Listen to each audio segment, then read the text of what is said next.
Moyo wa kanisa, mwongozo wa kujifunza Biblia. Tunakuwa kwenye robo ya 4 na kichwa kinachosema la mission de Dieu, ma mission. Utuma wa Mungu, tuma wangu. Tunakaribisha kwenye juma ya 11 na somo linalosema la mission auprès des non-athées, deuxième partie. Utume kwa ambao hawajafikiwa, sehemu ya pili. Verset à mémoriser. Alors Jésus lui dit, femme, ta foi est grande, qu'il te soit fait comme tu veux. Et alors même, sa fille fut guérie. Matthieu 15, 28.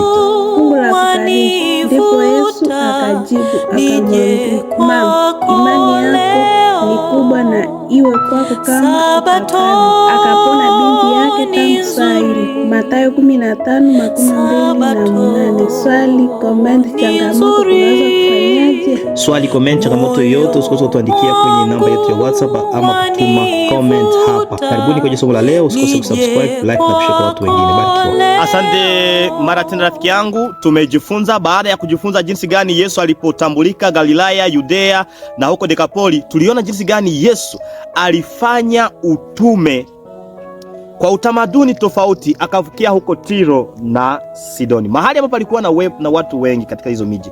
Hivi leo tusifikie kwenye somo ambayo ni ya mardi na kichwa kinachosema Atir et Asido, huko Tiro na Sidoni. Tiro na Sidoni. Kabla tusome somo la leo, elewa ya kwamba waandishi wa Biblia, hasa sana wale wainjilisti, mara walipokuwa wakiandika kulikuwepo katika vichwa vyao vitu fulani fulani. Wasomi wa Biblia wamegundua ya kwamba Mathayo alipokuwa akiandika kisa fulani, alikuwa akiandika katika kichwa chake anapojua kwamba anaandikia Wayahudi wenzake. Hivi Marko yeye kwa upande wake alipokuwa akiandika kisa kimojelelea, alikuwa anaandika kana kwamba anaandikia watu ambao tunawaita les gentils wa mataifa. Hivi basi ukiweka yale mambo katika kichwa chako itakusaidia kuelewa somo la leo. Kwenye Mathayo 15:22 hadi 18 na Marko 7:24 hadi 13. Matthieu 15:22-28 na Mark 7:24-30.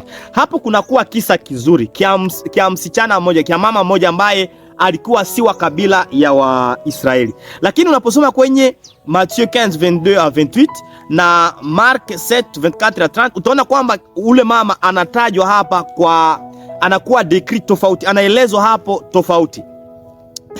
Tuende, nitasoma Matthieu 15, mimi nitasoma 22. Mathayo 15:22. Et voici une femme cananéenne. Natazama mwanamke mkanano.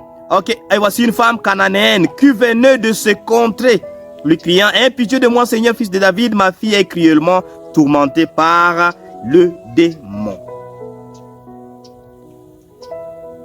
OK, tuende hapa kwenye kile kitabu. Mathayo yeye amemuita Mkanani. Marko 7:26, cette femme était grecque syrophénicienne d'origine.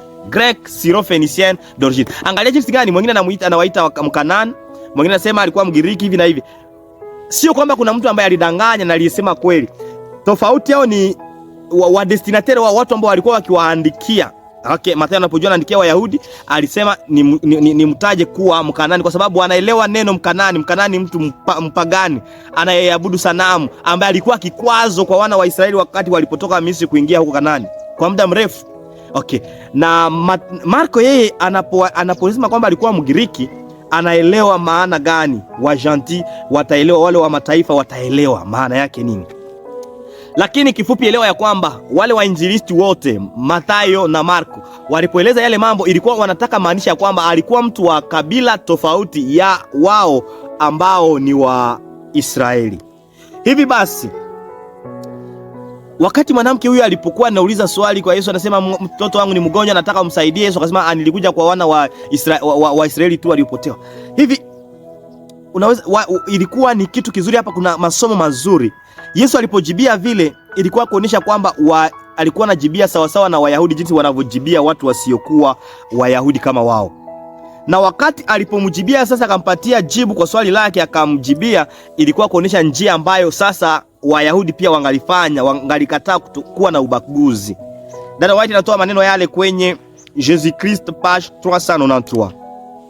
Le Christ ne répondit pas immédiatement à la requête de cette femme. Wakati huyo mwanamke alitoa ombi yake, haikujibiwa papo hapo. Elle représentait une race méprisée. Alikuwa anawakilisha taifa ambayo ama uzao ambao ulikuwa ama rangi ambayo ilikuwa inachukiliwa. ambayo ilikuwa iabudu sanamu mbaya isiyofaa. Et Jésus lui fit l'accueil que les Juifs lui auraient réservé. Yesu akamfanya jinsi Wayahudi wangalimfanya. Par là, il s'est proposé de montrer aux disciples avec quelle froideur et quel manque de cœur les Juifs se conduiraient dans un cas semblable. Akaonyesha jinsi Wayahudi wanazoea kufanya watu kwa sababu hawakuwa na huruma kwa nafsi zingine. Okay.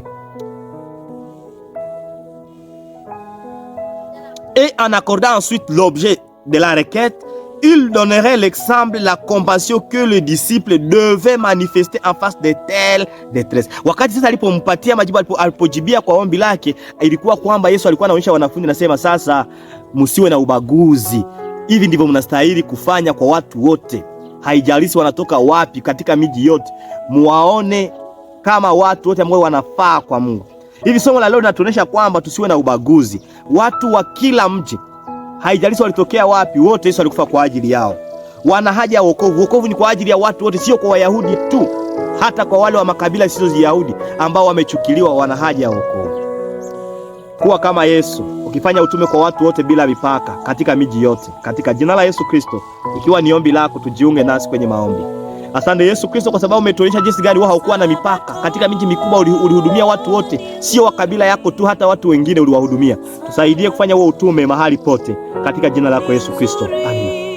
Ndugu, nikupatie kazi. Soma Yohana ya kwanza sura ya 2 mstari wa 2 na utuandikie kwenye comment namna gani somo hili linatuonyesha kwamba sisi wote ni wamoja kwa Yesu Kristo. Barikiwa.